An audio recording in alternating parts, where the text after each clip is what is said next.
The Howling Maw wasn't just a bar, it was a monument to chaos. Perched like a splintered wound on the edge of the war-ravaged Kassaran expanse, this bar wasn't marked on any official star maps. It existed in that vague strip of interstellar awareness where everyone knew of it, but no one could say where it was. It wasn't a place you found. It was a place that let you in, usually because you were too dangerous, too mad, or too tired to be anywhere else. Every bounty hunter, smuggler, outlaw warlord, exiled noble, and freelance merc in 10 sectors had passed through its pressure-sealed doors at least once. And they all agreed on one rule. Don't cause trouble unless you're ready to be part of a story. And not the kind you get to walk away from. Tonight, the Maw was alive with sound. A pair of Skalnari gladiators were arm-wrestling with knives taped to their elbows. A Chirati information broker drank something viscous and glowing from a five-eyed skull. Someone in the back was losing their third game of quantum roulette to a sentient fungus named Bleak. And in the farthest corner, surrounded by shadows and distance, sat a man. A human. Wearing an old Earth military jacket patched with sigils no one recognized. Drinking something clear and still from a chipped metal mug. No one talked to him. Because word had spread. He told stories. And when he did, the room listened. Not because he was loud. Because of what followed. The first time he spoke in the Maw had been 6 months ago. A Sarthan warlord, huge, multi-limbed, genetically enhanced to crush tanks, had laughed too loudly at a mention of Earth's tiny wars.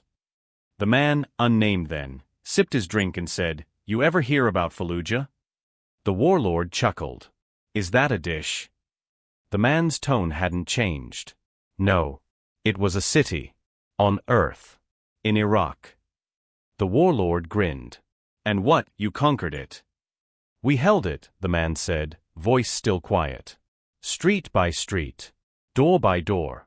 In 50 degrees Celsius heat. Surrounded. Outgunned. And still, we held it." The warlord laughed harder. Until the man told the rest of the story. About how Marines fought hand-to-hand in alleys while drones burned the skies above. About the chaos of urban combat. The screams and smoke and sand and blood. About civilians caught between lines, and men choosing to die to save them. By the end, the warlord had stopped laughing. No one noticed when he left the bar. No one saw him again. Now, the man was back. And everyone kept their distance. Because his stories weren't just stories. They were mirrors. They showed the cost of war, not the glory. They made killers remember they bled once, too. And tonight, as the lights dimmed and the Maw's old jukebox faded to silence, someone made a mistake. A young Kalari duelist, fresh off his first sanctioned kill, swaggered to the man's table. Arrogant. Hungry. Unaware. "Human," he said, voice high and sharp. "I've heard your kind romanticizes pain. Tell us another one of your tragic victories." The man looked up slowly. His eyes were gray. Not tired. Just full. Like they'd seen too much and decided to stop reacting. "You want a story?" he asked. The Kalari scoffed. "Make it good." The man took a long sip from his mug. Then nodded once. "All right. Let me tell you about Kisan." The bar hushed. Even the fungus stopped blinking. The man's voice didn't rise. But it spread somehow, filling the room like smoke. "You ever sit in a ditch for 77 days while the enemy shelled you every night? While you counted your fingers not to forget who you were? While you measured life in hours of quiet between screams?"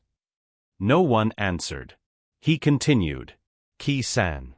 Vietnam. 1968. We were young. We were scared. And the world had decided we mattered." He paused. "Not us, specifically. But that hill." He leaned forward slightly, eyes unfocused. "They sent mortars every day. Rockets. Snipers. They buried explosives beneath the dirt. The rain turned the trenches to rivers. Blood mixed with the mud. We slept beside the dead. Ate with rats. Took turns watching the jungle breathe. A beat. I saw a man die with a joke halfway out of his mouth. Another walked into artillery fire to rescue a kid he didn't know. He glanced up. I watched boys become ghosts while their boots were still warm. The Kalari's grin was gone. The man took another sip. "We held it, though. That hill. Not because we believed in the war. Not because we were told to. But because someone else would have died if we didn't. He looked around the bar now. Eyes meeting one set at a time. You think pain is honorable? That death makes you worth something. He chuckled softly. Pain's just the bill. War's the receipt. And the ones who survive? We're the change that nobody wanted. Silence. Pure. Heavy. Unbroken. Then, a quiet shuffle. The Kalari turned and left. Didn't say a word. Didn't come back. No one clapped. They just went back to drinking. Quietly. As if the air had gotten heavier. Because it had. Later, someone asked the bartender, a sentient AI named Ludo, who the man was. Ludo only said, "He's not the deadliest man in this room. But he's the only one who remembers every name of the people he buried." There's no record of the man's name. No confirmation he even served. But the stories? They were true. And no one who heard one ever challenged him again. Because in the Howling Maw, where violence was currency and death a daily spice, he offered something rarer than blood. Perspective. The Howling Maw didn't have a bouncer. It didn't need one. It had him. They never gave him a name. Not because he didn't have one, because no one dared ask. Some called him Old Man War. Others just referred to him as the human in the corner. The bartender simply called him Sir. Tonight, the maw was lit in low red tones. That meant something serious had happened nearby, a fleet skirmish, probably. The kind that left bodies drifting, comms scrambled, and plenty of broken hearts limping in for something stronger than apologies. And in the corner booth, as always, the man sat. He didn't drink to forget. He drank to remember. The mug at his elbow was full of a cheap synthetic earth substitute, a military-issue clear alcohol called steel water. Supposedly banned. Definitely dangerous. He sipped it like it was communion. No one approached him anymore. They watched from a distance, whispering like school children afraid to wake a ghost. But tonight, someone new entered the maw. Someone too young to know the rules. She was Kirellen. Barely out of incubation. Tall and glass-skinned, with violet eyes and the flickering nervous energy of someone used to being the smartest in the room. Her name was Lou McKay, and she was a graduate of the Galactic Academy of Strategic Warfare. Top of her class. Dozens of simulations won. Flawless in zero-G drills. Well-read in 1,000 years of interstellar combat philosophy. And utterly unprepared for real war. She spotted the human instantly, just as her handler had said she would. "That's him," the handler had whispered back in orbit. "Ask nicely. He might tell you something that'll keep you alive." So she approached. The mall went dead silent. No music. No dice rolling. No mechanical laughter from the back tables. Even the breathing seemed to slow. The human didn't look up. She cleared her throat. "Excuse me, sir." Still nothing. She pressed on, gathering her courage like armor plates. "They told me you know things. About war. Real war." A pause. A sip. Then a voice like gravel and dry fire. "I know what it costs." Her posture straightened instinctively, trained by years of rigid academy etiquette. "I would like to understand that. Before I have to pay it." He glanced up. For the first time. And locked eyes with her. There was no challenge in his gaze. Just weight. Not anger. Not boredom. The look of someone who'd already calculated the next 5 seconds of 1,000 outcomes, and knew this one wouldn't kill him. He gestured to the bench opposite him. She sat. And waited. "Tell me, cadet," he began, voice like frost on steel, "have you ever tasted gun oil in your lungs?" She hesitated. "No, sir." He nodded. "Ever watched a friend turn to smoke through a viewfinder?" "No, sir." He took another sip. "Then you don't want to understand war." "Not really." She tried to hold her ground. "But I need to. I'm being deployed to the Braxis Ridge. There's a standoff with the Torvathi clans. I've read every engagement file on the last 3 centuries." He held up a hand. It wasn't rude. It was a warning. "No one cares what you've read." She blinked. He leaned forward, slowly. "You want a story?" I'll give you one. But only one. She nodded. Yes, sir. All right, he said, setting his mug down. Let me tell you about Groenvelt Station. The bar inhaled. Everyone had heard of Groenvelt. But no one talked about it. No one except him. He began. It was supposed to be a refueling post. Just a rock with 3 landing pads and a processing silo. Populated by miners and a handful of engineers. No weapons. No defense grid. He rolled his wrist gently. But it sat in the wrong part of the corridor. A no-man's zone between the Regulus Pact and the Broken Chain.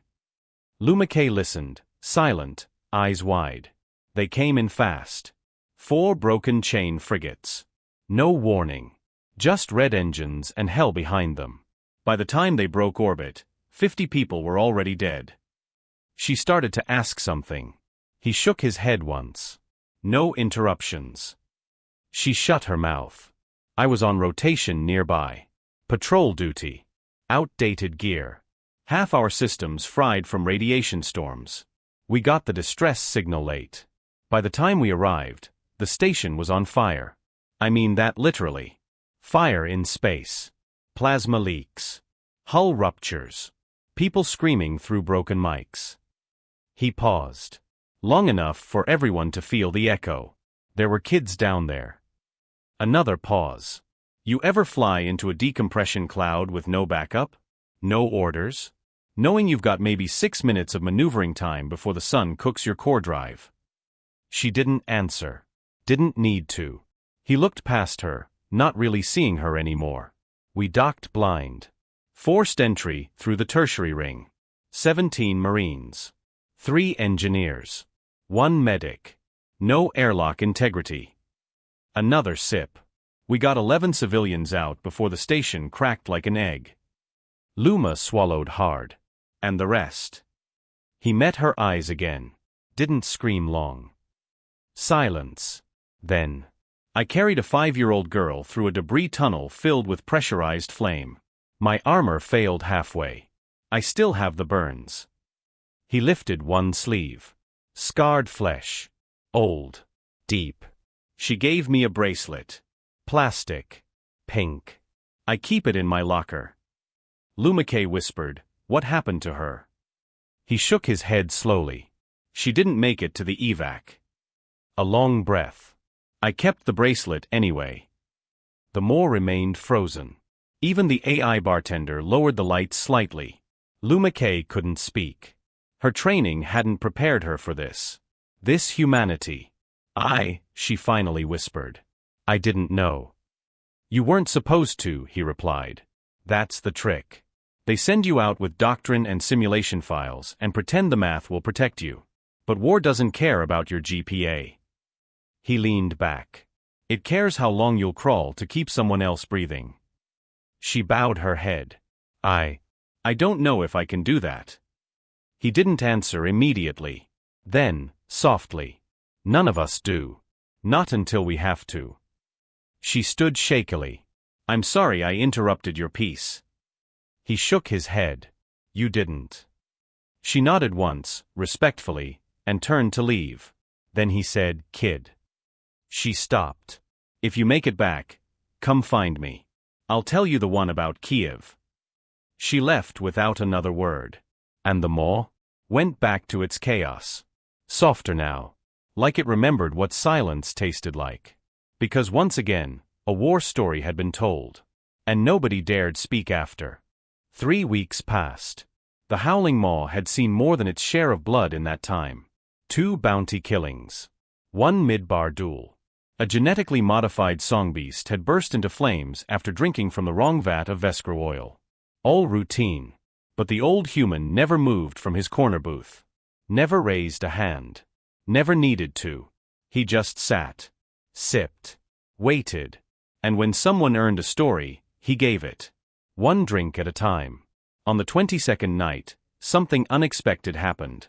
He wasn't approached by a challenger, or a young student, or a drunk mercenary looking for ghosts in a bottle. He was approached by a scholar. A Verathai archivist, to be exact. Tall, willowy, She shimmered with translucent scales and bore the ceremonial robes of the galactic memory custodians. A walking library of countless wars, encoded in electrochemical strands that wrapped around her bones. She didn't sit. She knelt. "Elder," she said quietly. The human glanced up. "I'm not your elder." "You are," she insisted. "You carry the weight of memory." He sighed. "I carry scars. That's all." Her gaze was soft. Inhuman, but reverent. "I've been to the archives of Nsa. I've read the treatise on death without witness. I've studied the collapse of the Third Hegemony. I've memorized the refugee logs of 800 fallen systems." He said nothing. "I've never heard anything like the stories you tell." Still silence. "Because you don't just record facts," she whispered. "You feel them." He took a long sip. "That's the problem." After a long pause, she continued. "I've come to request a story. One I've never heard. One no databank contains. Something only you could remember." He set his drink down. "You think I hold secrets?" "I think you hold sacrifices," she said. "Ones not honored. Not archived." His eyes were tired. But not closed. "You ever hear of Operation Drop Knife?" She froze. "No, but the name. It doesn't appear in any formal log." "Wouldn't," he said. "It was buried. By design. Buried in a canyon on a planet no one remembers." He leaned back. "Let me tell you what happens when the mission's already lost, and they send you in anyway." The maw quieted again. No order to hush. It just happened. The bar had learned to respect that moment. That pause before history spoke. He began. "We were 36. A recon insertion unit. Human, trained for hostile atmosphere stealth ops. No exo support. Minimal hardware. Mission profile: extract a political prisoner held on an unregistered penal colony on Graxius 7. A ripple through the bar. Even Bleak, the telepathic fungus, twitched nervously. Graxius 7 was a bad word. He continued. "We dropped from high orbit through magnetized storms. 2 pods got hit. We lost 11 on entry. No bodies to recover. Just fire trails." The archivist listened, still kneeling. "We landed off course. Had to hike 15 kilometers through Razorstone gorges. Atmospheric static fried comms. Couldn't even signal the evac window." He sipped again. "By day 2, we were down to 23. Snipers. Buried thermals. Mines keyed to breath patterns." He stared into the table now. "We found the target. Barely alive. Hooked to a feeding tube and a memory erasure loop. They'd been erasing him every 30 hours. Resetting who he was." She winced. "A fate worse than death." He nodded once. "We pulled him out. Carried him. 17 of us left by then." He tapped the metal rim of his mug. Then came the ridge crossing. He paused. The archivist waited. The bar leaned closer. There was no cover. Just 70 meters of open ridgeline, visibility 100%, and 4 enemy gun nests on the opposite slope. No one spoke. "We had 1 smoke canister. 1. He looked up. That's when Corporal Rivas stood up. The name seemed to echo, like it didn't belong in the maw. Like it should have been said in a cathedral. He was the youngest. 22. Quiet. Played guitar on ship downtime. He looked into the archivist's eyes. He took the canister. Threw it into the center of the ridge. Then walked into the smoke. A long breath. They lit him up. All 4 nests. Every gun. He tapped the table again. Softly. "But we crossed. We made it." A silence that wasn't empty. It was full. "He didn't die screaming," the man said, voice softer now. "He died humming a tune none of us knew." A pause. "Still don't."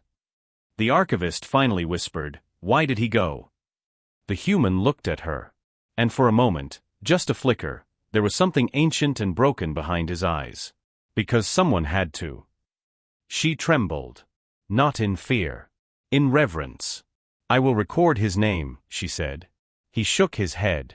No. You'll remember it. Then, softer. We were the only ones who knew. Until now. When she rose, she did not bow. She saluted. Human style. Palm to heart. He returned it. Barely. But it was enough. She left in silence. The moor remained still. Then slowly, the noise returned. But softer. More cautious. Because now they all knew what the human carried. And it wasn't just scars. It was names. Names like Rivas. Names you didn't forget. Not once you heard them spoken in the voice of someone who lived through their loss. By now, the howling maw had changed. Not in layout. Not in drink prices. Not even in the smell of scorched fuel and bad decisions. But in atmosphere. There was a gravity to the place now. A tension in the way people sat when the human was in his booth. A hush in how they spoke. A reverence reserved not for warriors, but witnesses. He never introduced himself. Never asked for attention. Never performed. But the galaxy's worst killers, greatest tacticians, and most decorated veterans came to hear him anyway. Not for entertainment. For absolution. But one story they noticed, he never told. The one about Earth. And no one dared ask. Until someone did. It was a Zentari general. Retired. Scarred across all 5 of his mandibles. Wore his medals on his carapace like trophies stapled into flesh. He came in drunk. Proud. Heavy with victories and blunted grief. Walked right up to the corner booth. Didn't ask. Didn't bow. Just sat. The bar paused. The human raised an eyebrow, barely. The Zentari's voice was gravel and venom. I have heard you tell stories of battles no one recorded.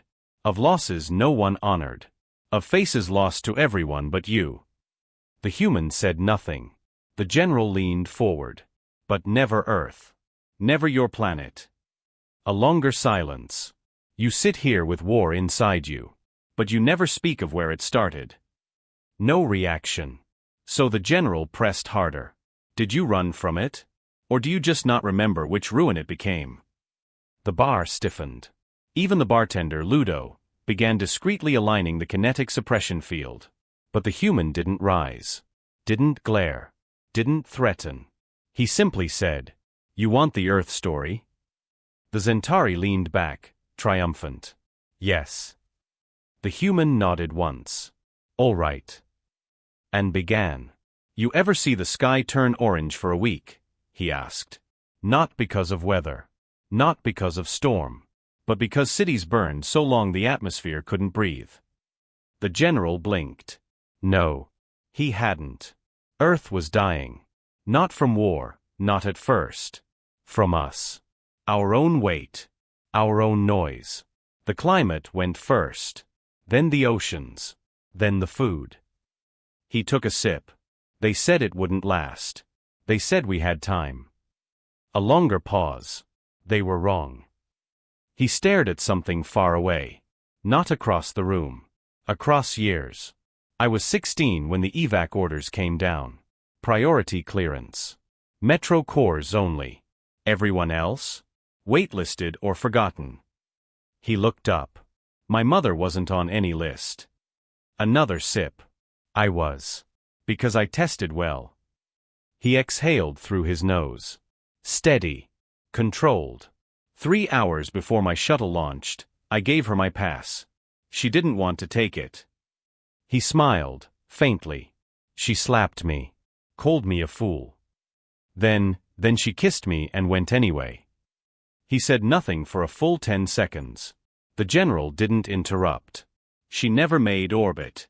The shuttle was too heavy. The engines choked just after burn. I watched it drop from the sky through a reinforced window. His fingers tapped the table. Once. They said 1.3 billion were lost in the first year. That was the easy part. He looked at the general now. Voice steady. You want to know Earth's war story? A beat. Earth fought itself. And when that didn't kill it, the silence did. He continued. I enlisted 2 weeks later. Not for revenge. Not for country. Because there was nothing else. He smiled without joy. We were good at fighting by then. Real good. Knew how to kill everything except the reason we had to. A quiet chuckle. You ever shoot a man over clean water?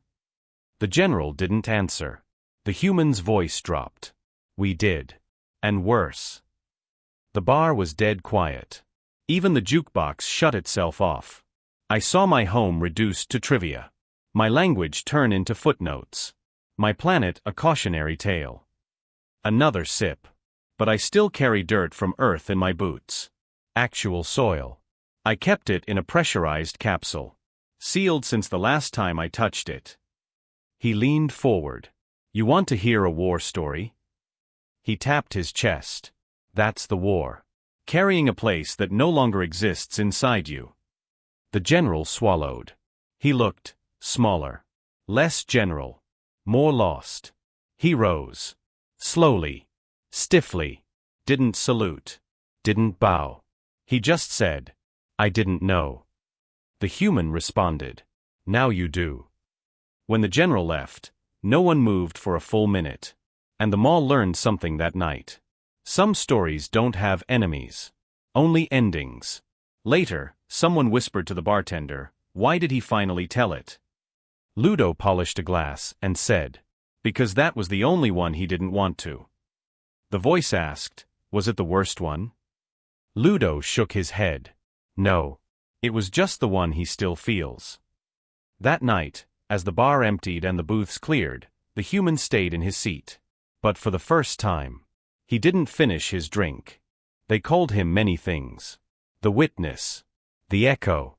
The human in the corner.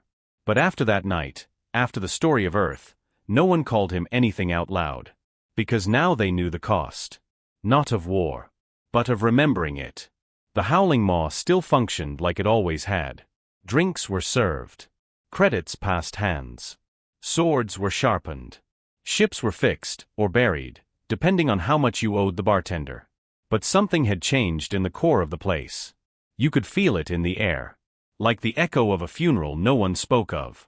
Like a church built from blood and glass. And always, at its center, sat the man who spoke for the dead. Until one day. He was gone.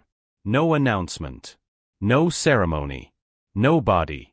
No final tale. Just an empty corner booth. And a mug. Still half full. At first, the Maw patrons said nothing. They drank in silence that night. Even Bleak, who never shut up, remained still, his spores flickering mournfully.